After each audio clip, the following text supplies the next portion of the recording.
I'm Jeff Asher, and this is the Jeff-alytics podcast. My guest today walked into a prison classroom in 2012 to show a few scenes from a documentary about prohibition to the incarcerated students. She left with a different project entirely.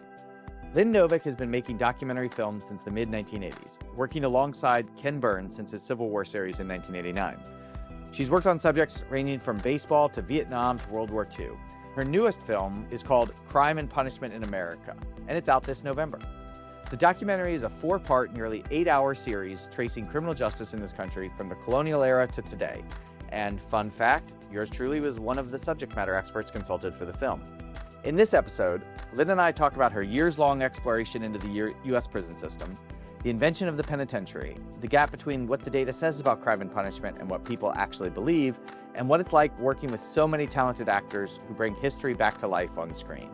This is a documentary that's well worth a watch and a story that's worth digging into. So let's get into it. My guest today is Lynn Novick. Lynn, thank you so much for joining me. Hey, Jeff. Thank you so much for having me. It's a pleasure to be here. I'm so excited to be having this conversation. This is probably the longest time between asking a guest and talking to a guest, and then still another few months until the guest's work actually comes out. So I'm super excited to be having this conversation. It's been wonderful working with you on our project, and we're really excited for our series to see the light of day after many, many years. So I'm really looking forward to the conversation. Just launching in, what is your background? How did you come to be a filmmaker? My goodness. Wow. Well, I've been working in the world of documentary films since the mid-1980s. A few years after college, I decided I wanted to get involved in historical documentary work, and I didn't actually know what it was involved or what it would take. And so I started off as an intern and then worked my way up to production assistant and associate producer, learning about archival research and production planning and coordinating and how to do an interview and how to bring all the materials together in post-production. And in 1989, I had the chance to work with Ken Burns when he was finishing up his series on the Civil War. So I started there as an associate producer and worked my way toward becoming a producer and director, and now a writer also on this project that we're about to talk about. So let's start it. What is this new project? You have a new film coming out. Tell me about it. Yeah, so our new series is called Crime and Punishment in America. It's a 4-part series, almost 8 hours long, that tells the story of criminal justice in this country from the colonial time until today. And how did it start? This has obviously, I think, been a baby of yours for quite a while. The stories we choose to tell come to us in different ways. Let's put it that way. And so back in 2012, I was invited to teach a class in a college and prison program in upstate New York. And we were there to present some scenes from a film we made about prohibition to a group of incarcerated students who were enrolled in the Barred Prison Initiative, which is a wonderful program that provides associate's and bachelor's degrees to incarcerated men and women. And that was my first time going into a prison. It was my first time really thinking deeply about the carceral system that we have in this country. And I'm a student of history. I've explored many aspects of American life and culture for 30 years, and I really had never focused on the question of why do we have prisons? What are they for? How did they get here? What is criminal justice meant to do? What's it like to be in these places? And that sent me on a journey, first to make a documentary about the Barred Prison Initiative, which was a 4-year project. I made a film with my producing partner, Sarah Botstein, that came out in 2019, a 4-part series about men and women who were earning degrees through this program. And while we were working on College Behind Bars, started thinking very deeply about the fact that I knew nothing about the history that was in front of our faces every day, but we really didn't understand how it got here. And so at that time, Ken Burns and Jeff Ward and I and Sarah Botstein decided to make a series on the history of crime and punishment in America. And that was in 2014, 2015, a long time ago. We were busy with other projects. Things happened. The project evolved. Ken Burns ended up taking on the role of executive producer rather than co-director with me. So I've become the director of this film and also the writer, working with an amazing team of producers and editors to pull the story together. And it germinated for a very long time. And I'm glad of that because this is a very complex story and it took us a while to figure out what was the most important thread to pull through. Can I ask, how do you figure that out? It is so expansive. It's like doing a documentary on math or something like that. Like, did you set out to tell a specific story, or how did you learn this first and then figure out what stories to tell? Well, sometimes it feels like we're flying the airplane while we're building it, and that can be a little terrifying, but also very exhilarating and exciting. The first thing that we do, honestly, is to figure out who the experts are, because we never can become the experts the way that people have dedicated their lives to a particular topic or have lived experience of it. We can benefit from their knowledge and expertise and perspective. So we started to pull together a board of advisors, a wide mix of people with different kinds of expertise. And we convened meetings with them to talk about, well, we want to make a film about the history of crime and punishment in America. What should it contain? What are the big questions we should be trying to answer? And we took a lot of guidance from them in terms of just focusing our attention on the big questions, because there is an infinite amount of stories that we could tell. And then over time, put ideas on paper, make outlines and write scripts, and then send them out for comments. And it's very iterative. So the process means that we start out with one idea, and by the time the film is done, it's draft 17, and it has changed a lot. We learn a lot as we're making the film. Most of what's in this film I did not know when we started. So even when we've done a lot of research and are deep into it, we still are discovering new things and putting them in. And that's what makes, I think, the process really rewarding, and hopefully will feel fresh and exciting even to people who know this topic pretty well. Yeah, absolutely. And I was fortunate enough to see a screener, and it absolutely accomplishes that goal. And I felt like the closer it got to the subject area that I feel like I know a lot about, the more engrossed I was in the subject. It definitely captured all of that. Um, did you have preconceived notions or this idea of the criminal justice system going into this, or was it more of a blank slate for you? I'm sure I did have preconceived notions. Probably the most fundamental one before we really started working on the film was that there's kind of a logic and consistency to a system that exists because it was planned that way. And that, having faith in our forebears, people who came before us, that they planned something out and, put things in place for a reason. And in exploring the story, it was really interesting to really deeply understand that we have 50 states. Each one has its own system. There's 3,000 counties. Each one of them has a system of prosecution. There's jails in every city and town. There's police forces all over the place, thousands of them, and that there is no one system and there's no one single organizing principle. It's sort of, in a way, a bit of a mess.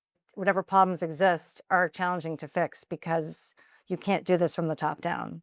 You have to really work state by state, county by county, city by city, jurisdiction by jurisdiction to address whatever issues there are. And I definitely did not fully understand that when we started the project. And are there other things, big takeaways, even small takeaways that you take from this that maybe coming in you had no expectation of learning these things? Probably the big aha moment for many of us working on the project was to come to understand that prisons have not always been here in the way that we think of them today. Prisons and penitentiaries were an American invention of the early 19th century, late 18th, right after the Revolution, basically, that Americans came up with this idea that we should build prisons and penitentiaries as a solution to the problem of crime, and a more humane solution than what we were doing previously, which was public executions, whipping, branding, really torturing people in public to shame them and to teach them a lesson and to show everybody else this is what will happen to you if you break the law. And that seemed to many people inconsistent with the American experiment, that we were building this new country with a new form of government. We needed a better form of punishment. So the film traces like the start of the country through, the Revolution, the Civil War, the Prohibition, and then all the way to today. Was there a period or a section of American history where you were most sort of enthralled about learning about the criminal justice system? That's kind of like saying, which is your favorite child? I guess I I feel it won't was say it. I all, won't say it on here, but no, I'm just kidding. yeah, exactly. We can't say which is our favorite. It was all equally interesting. The closer we got to the present, things seemed more familiar. So it felt like, oh, I remember events that happened that we put in the film from living through them as a sentient adult. And so it was really interesting to explore events that were in my memory, but look deeper into them and understand the context for why they happened the way that they did and the impact that they had. And there's many examples of that in our last episode. For me, I think learning about the people whose stories I didn't know in the earlier periods was just absolutely revelatory. We get to know some really incredible characters who left behind memoirs or other kind of testimony that helps us open a door into a world that we otherwise wouldn't have access to. And that's really the magic of what we do. So bringing in an actor to read a voice of someone who wrote a memoir in the 19th century, for example, Samuel L. Jackson reading the voice of a man named Austin Reed, made that story come alive for all of us. Even though we had read the book and we knew the story from deep study of it, when a great actor reads those words, it comes alive. And even though this is a man for whom there are no photographs, we don't know what he looked like. But I feel I know him now because I've read his memoir and I've heard Sam Jackson speak his words.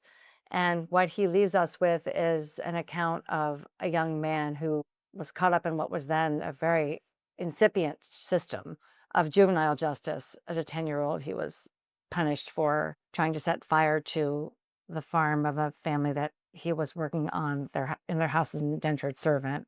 He was sent to an institution in New York City called the House of Refuge, which was horrible. And as soon as he was released from there, he was convicted of another crime, and then he was sent to an adult prison. And the time when these adult prisons were just starting to become institutions and fixtures of American life. His memoir of that experience is just riveting and wrenching. And through his words, we're able to put ourselves there in a way that is truly profound. And seeing the resonances between experiences he had and what people still experience to this day, well, that stays with you, I think. This is obviously, at least in a lot of parts, a very difficult story to watch and hear. And there's parts that are frankly quite depressing, that this is the history of our country, but you also blend in that sort of hope. And how do you do that? I mean, masterfully tell stories like the Florida Four and Dr. Sweet in Michigan and all of these like horrendous injustices in our American history. How do you try to do that and not leave a viewer feeling just terrible about themselves? Yeah, well, we certainly are not attempting to make anyone feel this is their fault or bad about themselves or anything they did. We're pointing fingers at people today for the failures of the past. I don't think that's terribly productive and doesn't get us too far in terms of just honestly confronting the failures of our society to live up to its values. Our feeling is that this is an important history that needs to be told and that we can do better if we know that history. And if we choose to ignore it and pretend it didn't happen, we certainly cannot. And it has been sometimes a dark and deeply disturbing narrative. It also is inspiring to see the ways that people who have faced injustice maintain their humanity, have been resilient, have expressed hope, have survived it, have endured, that we still tell their stories today, that they help us understand the best and worst of what people are capable of. These are sort of profound truths about the human condition. And the human condition, sadly, is not always a happy one. There are moments of uplift, there are moments of hope and inspiration, and there are moments of devastating tragedy. And I think it's important to hold both of those things. And finding the balance is always a challenge for a story like this. I have worked on many projects that are inherently tragic, especially the Vietnam War and Our Femme on the Second World War, where catastrophic, cataclysmic loss and suffering and degradation are at the core of those stories, and sometimes just senseless waste of humanity. And still, they're important to tell because we need to know what happened so we can honor the people who survived it and the people who didn't, and do better next time and carry that with us. Maya Angelou says history with its wrenching pain cannot be unlived, but if faced with courage, need not be lived again. So I think that's what we're really all about, not just in this film, but in really all the films I've made. Yeah. And I do love that the way that it ends is very hopeful and pointing out that even that something as difficult as our criminal justice system, there's evidence of like clear improvement, which I think is a strong, good message for people to take away from it. I completely agree. I had the privilege of interviewing Brian Stevenson for this project, and I asked him basically the same question you just asked me. Where do you find hope? Don't you think do you ever feel hopeless? And he said, I can't let myself be hopeless. Hopelessness is the enemy of progress. We have to be hopeful. We don't have a choice. And I completely agree with that. And I am very inspired by the people both in the past and today, and I know in the future, who definitely have not given up and are working to make things better. We got ourselves into this, we can get ourselves out of it. It doesn't have to always be that way. And I don't think it will if we tell the story correctly. One of the parts that stuck out for me, and I wrote it down because I wanted to talk specifically about this line, and I have no idea if this stuck out for you, but as like a data person, it stuck out for me was you had the in 1961 when crime was still like at the historic lows that we talk about in America, at least for the reported FBI crime. Groucho Marx has the Los Angeles Police Department chief on his show. And Groucho says, well, with the scientific approach, I assume you've wiped out crime in LA. Is that right? And I think he expects like, yes, we're doing great work. And the chief's response is, actually, it's getting worse. We have a very difficult and serious situation. It's not a question of the proficiency of the police service, so it's not our fault that everything's getting bad. It's a question of the indulgences of the American people. You see, crime in America is skyrocketing. And he's saying this at a time when crime in America was not skyrocketing. And if he'd said it a decade later, you'd have been like, oh, yes, that's true. But this time it wasn't. And I was just thinking how so much of the documentary is about the people that are in charge sort of setting a story that doesn't inherently match the data.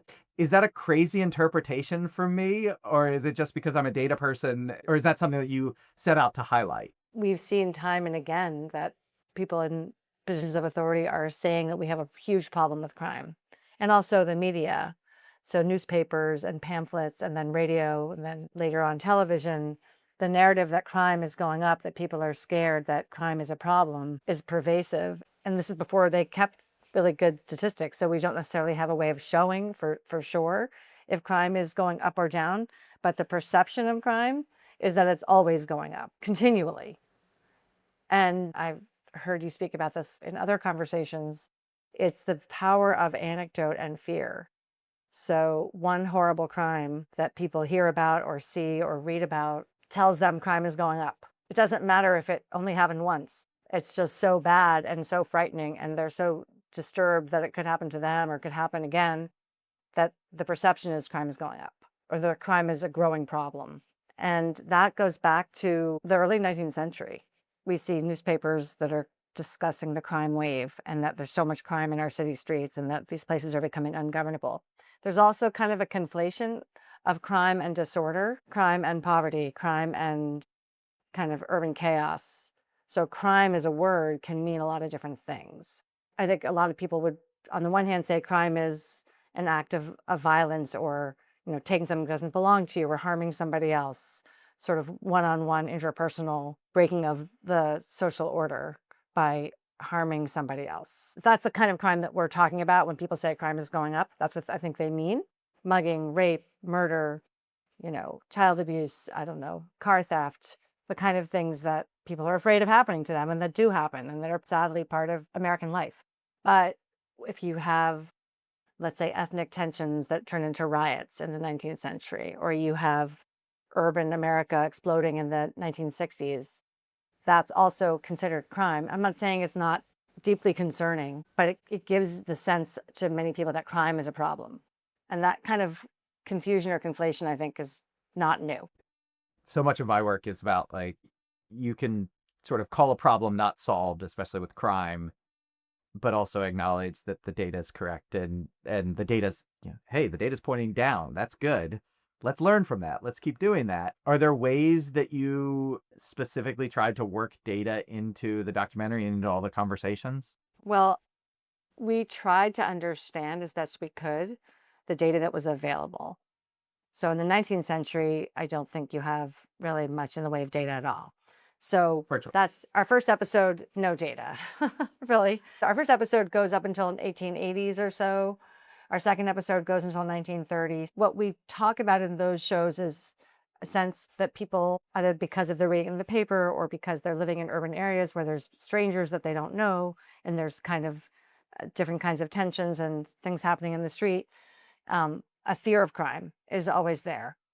And also a fascination with crime and criminals and outlaws. So we have this really interesting tension between we're both scared of crime and fearful that something bad will happen, and fascinated by the people who seem to flout the law and get away with it. So Jesse James, for Growing.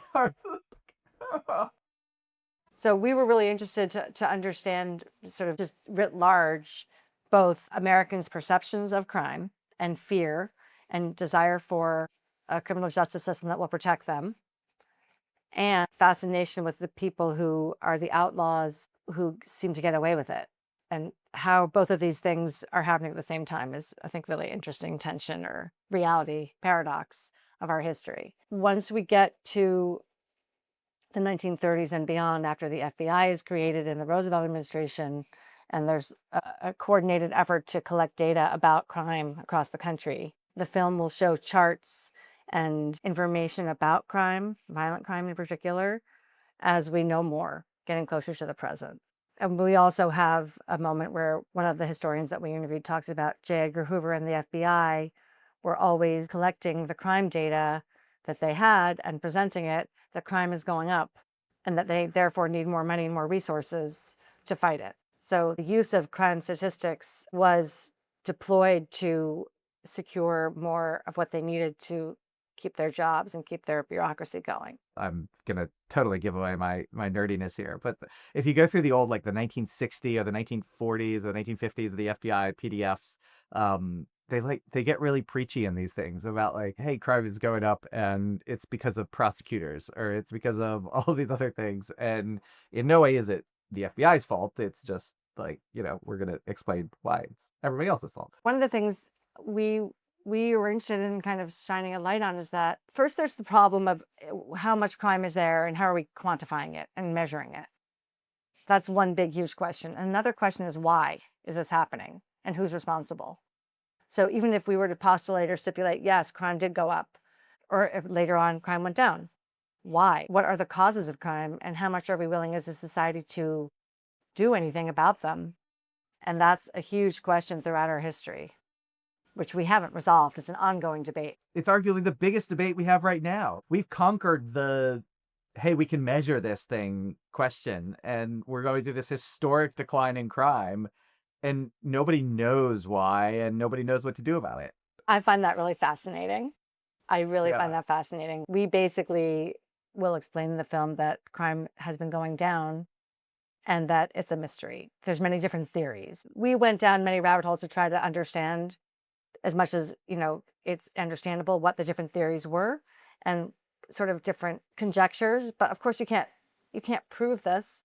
You're observing after the fact, well, demographic shifts happened, or, access to different social services happened, or streetlights, parks, whatever the different things that have been shown to potentially affect crime in a neighborhood.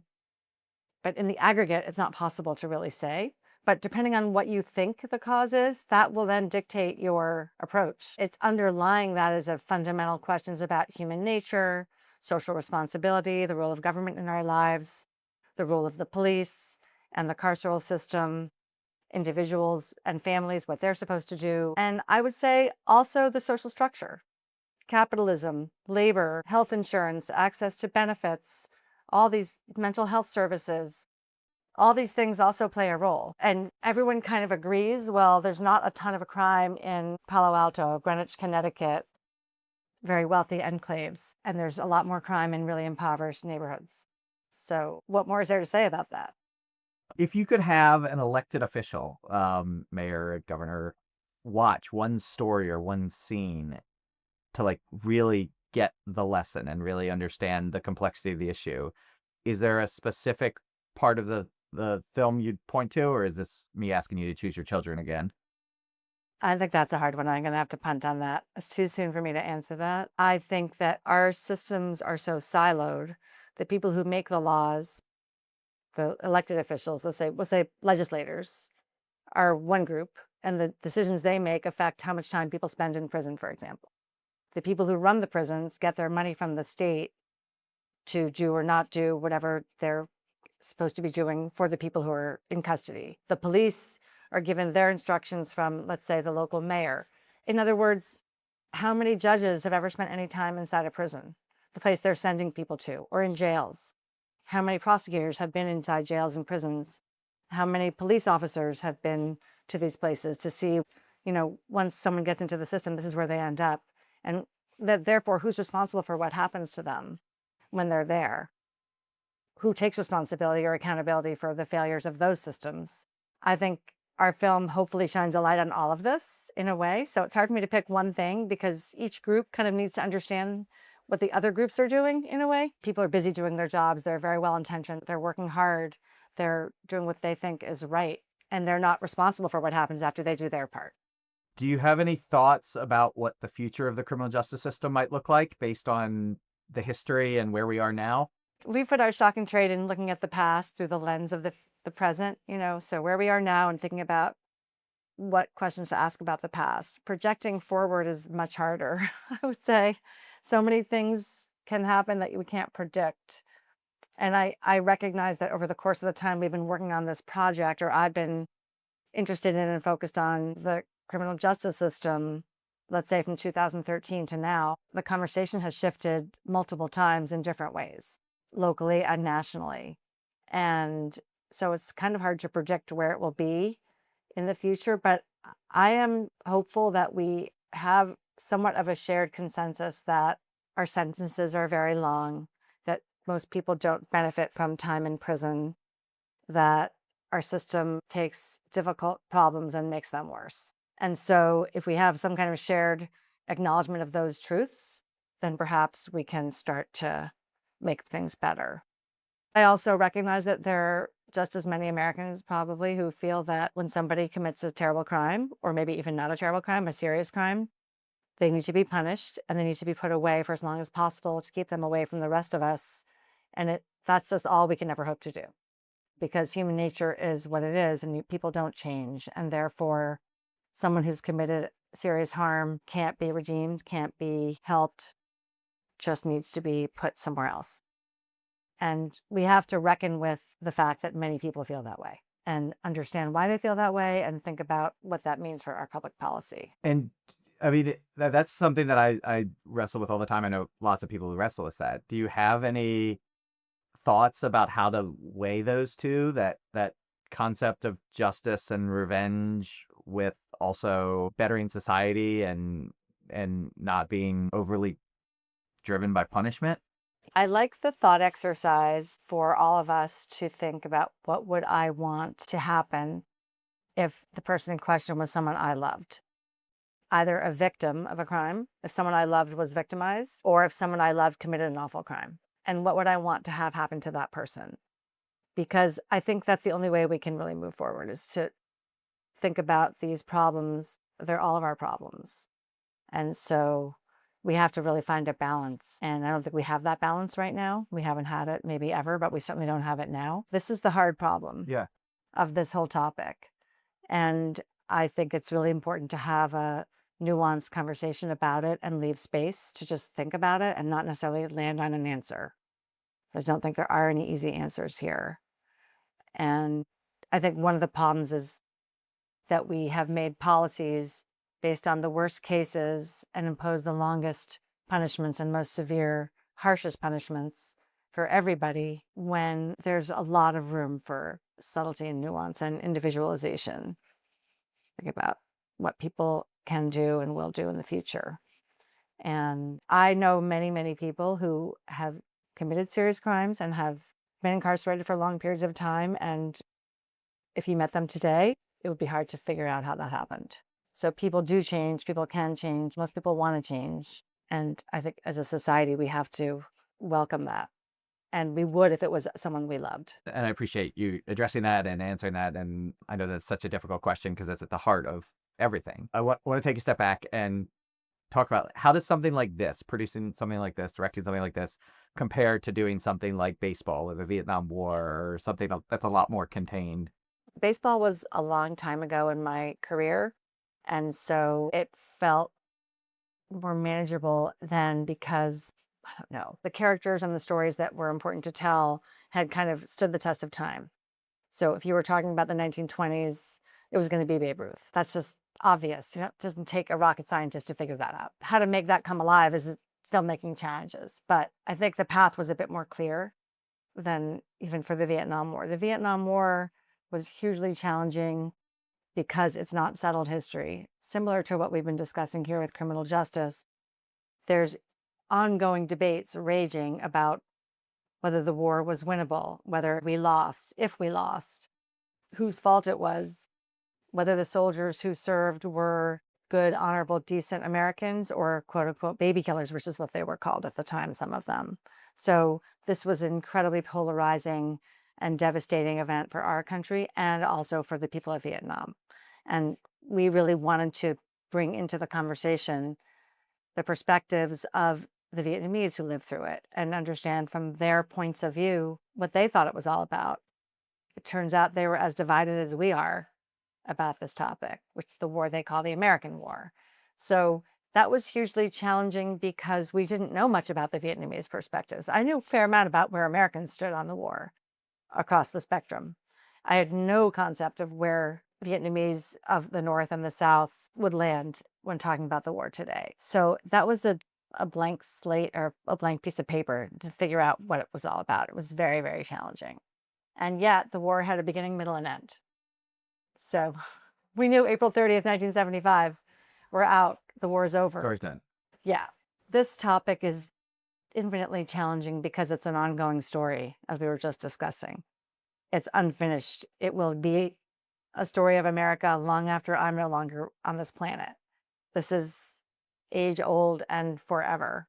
And so putting your arms around it, putting guardrails around what stories are we telling, what's important, was really, really exciting and daunting and thrilling when we found the stories that just rose up to help us kind of shed light on the big questions we were asking. But it was hard. It's intensely collaborative. Our senior producer, Lucas Frank, and producers Vanessa Gonzalez-Block and Priska Pandugier were absolutely essential to figuring out the story and what parts of it we were going to tell and how we were going to tell them, and finding the people who could bring it alive and the archival material that would make a movie out of it. So this is very much of a team effort, and all of those people contributed enormously to this project. So I ask all of my guests this now, and I'm really curious for your answer. Is there a role for AI for your work? I don't talk to many documentarians. Well, and I imagine that yeah, that's a very loaded question. Yeah, it's a great question. I'm glad you're asking it. I am sure that there will be ways in which our colleagues use AI. And I feel pretty strongly that we should avoid it. And, over time, I may be proven completely wrong. But at this moment, it feels very dangerous to me for the following reason. As documentary filmmakers, our core value is to find the truth, the facts, to tell what actually happened, even from different points of view, but to be grounded in fact and reality and truth. And AI makes things very slippery. In the world of AI, we could have this interview and you could decide that you wish I had said something more eloquently, use a different turn of phrase, and you can make me say it easily, and I would never know. And it might be what I would have wished I could have said. Maybe it would be what I meant to say. But it's way too easy to just play with the truth and make an alternative that's not true at all. You could make me say it and see my face, and no one would know. So from what we do, it's a slippery slope. If we use a little bit, it undercuts pretty much the whole integrity of what we're doing, in my opinion. So I'm very, very nervous about it. I'm very concerned about not just the integrity of the work that we do, but all of our collective belief in reliable sources, let's just say.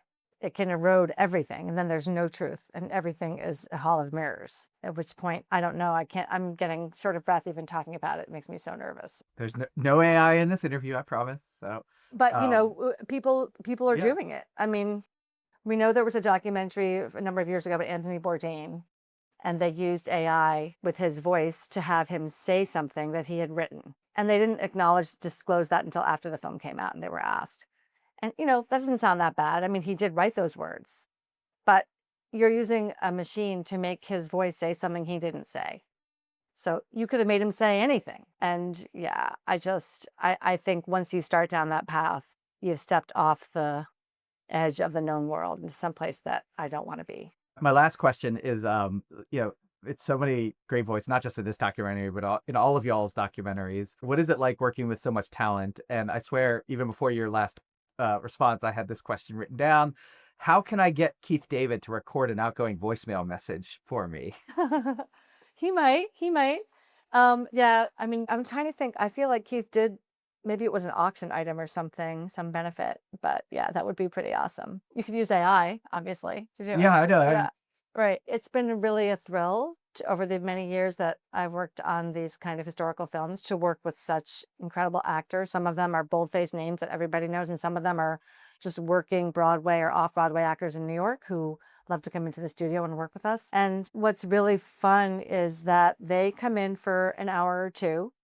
We pay them the Screen Actors Guild scale rate. It's very modest fee for their time. For them, it's probably almost like free, but we pay them. Everyone gets the same. And we just give them material to read right there. They don't prepare. And they just sit down and say, oh, interesting, and just start reading. And we have worked with such brilliant actors who have such wide range of expression, accent, feeling, and capacity to read words off a page. And we're always in awe, really. It's been one of the great joys of every project is when we don't do it right away because we're not sure which voices are going to make it into the film. When we sit down to really do it, it's one of the best times we have, really. And they often have so much fun because I think, at least in my experience, no matter who you are as an actor, a lot of times you don't get to work with material like this that's so rich and has so much depth and carries such weight. And so that's, I think, why they come back and love to do it. So yeah, it's been really amazing. And this project, we got to work with Laura Linney, Samuel L. Jackson, Corey Stoll, Michael Stolbarg, B.D. Wong, LaTanya Richardson, some just incredible actors, Harry Lemmix, that took words we've been reading on a page for years and made them three-dimensional. That's amazing. And of course, narrated by Keith David. And Keith David, yes. Incredible voice. Keith has a beautiful voice. It's an instrument, and he really uses it in every which way. So he can do anything with that incredible voice he has. It was beautiful to work with him on this. I think he really got deeply interested in the topic. It's always fun when you're working with someone and they're reading something and then they say, wow, I had no idea. And so he learned a lot as well. I think he would be the first to say. And so the movie is Crime and Punishment in America. It's out November 16th, right? Yes, airing on PBS starting November 16th for 4 nights. And we'll be releasing clips and some material on social media in the next coming months as sort of a lead up. There'll be a teaser and there'll be some highlights coming out a little bit at a time to build up to the broadcast. And then it'll be streaming on PBS for a while. And what's next for you? Is there an 11th inning of baseball coming? Well, I don't know if there's an 11th inning. When we did baseball, it aired in 1994, which was during the strike. There was a baseball strike that year. And we had put in the film that the Red Sox had never won the World Series since 1918. And when they won, Ken felt like, well, we have to open it and we have to make another inning. That was the 10th inning because he's a huge Red Sox fan and just he couldn't leave that story untold. And then the Cubs won the World Series, and we had also basically said the Cubs would never win the World Series. So now we were faced with maybe we need to open it again and do 11th inning. So we'll see. I mean, that's the story of baseball is ongoing. There's going to be maybe a lockout this year or next year. So yeah, perfect time for an 11th inning, right? Exactly. Yeah. I think the game has changed a lot in the last 10 years. So it would be really interesting to look at whether it's still really the national pastime, what that means, given where our attention lies. I'm fascinated by the unbelievable phenomenon of sports betting and what is happening to professional sports and the public with the way that people relate to these games and athletes and events and the way that the betting has exploded. I find very concerning. And college sports, we're just seeing with the Texas Tech's quarterback allowed to play despite betting. Yeah, right. Yeah.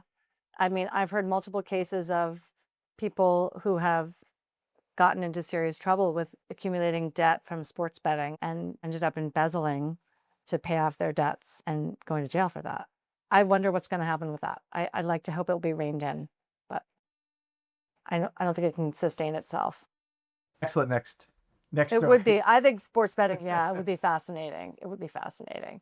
I'm working on a documentary on the history of Central Park, which is a beautiful, pretty much uplifting story, has some dark times in it as well. And then Ken Burns and myself and Sarah Botstein are doing a series on LBJ and the Great Society.